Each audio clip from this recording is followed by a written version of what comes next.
Gonna be fancy, but I'm gonna go over this recorded footage I have and give some commentary, explain what's happening. Because a lot of people seem to be pretty confused about how the PvP works in Dune Awakening, especially the melee combat. So right here, I'm fighting a guy, he's got no shield. The game is just not meant to be played with no shield. It really doesn't work with no shield. Makes no sense. Again, no shield. Let's skip ahead to the duels.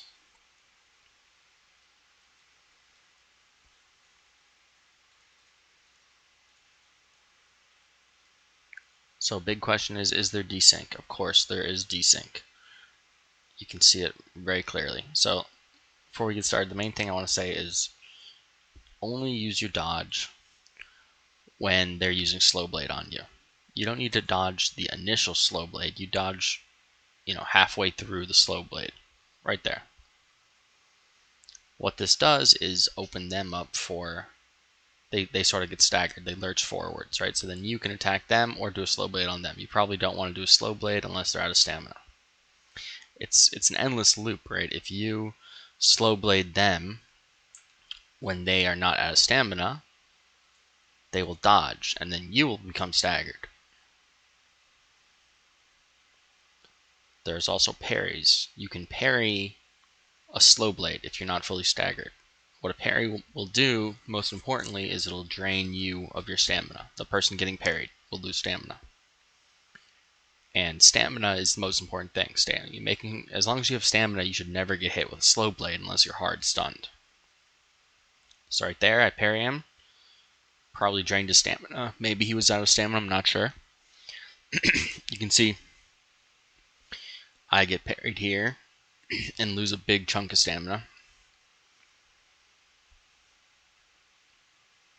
So something I was doing early on was just, way too many slow blades. Unsafe slow blades. Basically doing slow blade when they're not fully staggered. Which you don't want to do because they can parry it and then you lose stamina. Like that right there. So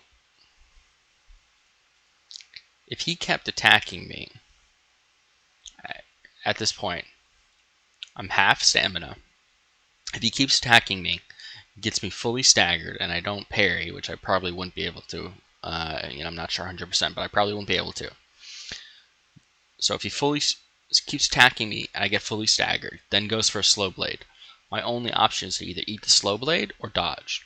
If I dodge, I'm pretty much going to use up all my stamina. Maybe I'll have a little bit.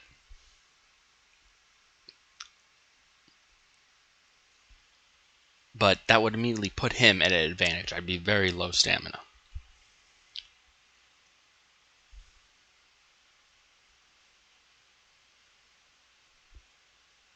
So there we go. Dodge. I have one dodge left. But he's probably also low stamina. I think he did a dodge in here he didn't need to do.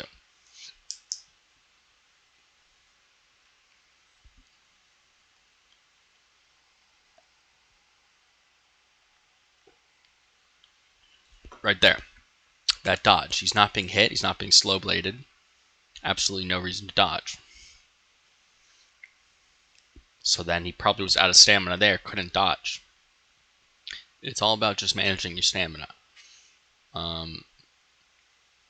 It's pretty simple, but there are definitely some rules and some counters, and if you don't know what you're doing, you just spam dodge thinking that it's like a Souls game where you need to dodge every hit, then you're going to be out of stamina very fast and you're going to die.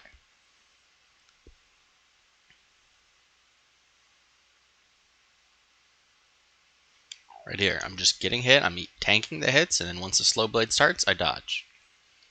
The hits to the shield, it's never going to break the shield.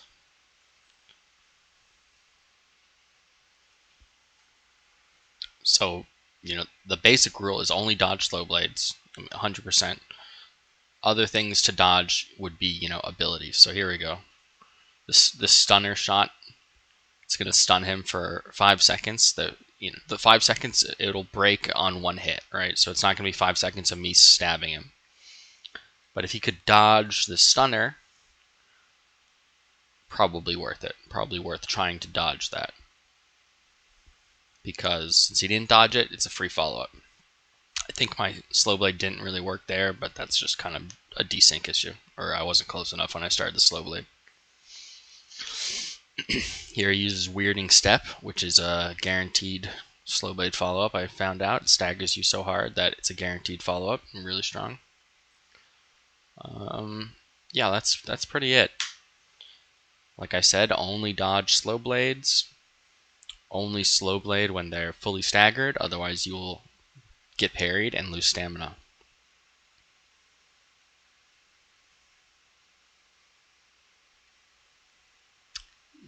I think that's it.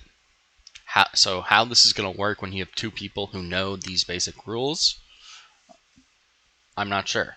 It might be really boring or uninteresting. But right now, people don't know these basic rules, so you get rewarded by winning most fights if you know these rules and you play accordingly and make the right decisions. It's not insanely complex decisions you have to make, but at least you're not just mashing. You're attacking with a goal in mind, and you're dodging with a goal in mind also.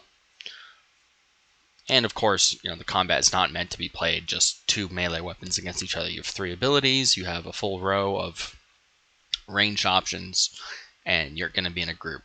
Group combat, I think, is going to be very interesting. We'll see how that plays out. So, yeah, just a basic explanation of how I think the melee combat works. If anybody has any other takes based on their experience, feel free to share that. But I'm seeing some stuff on the Reddit just completely inaccurate stuff, so yeah, thanks.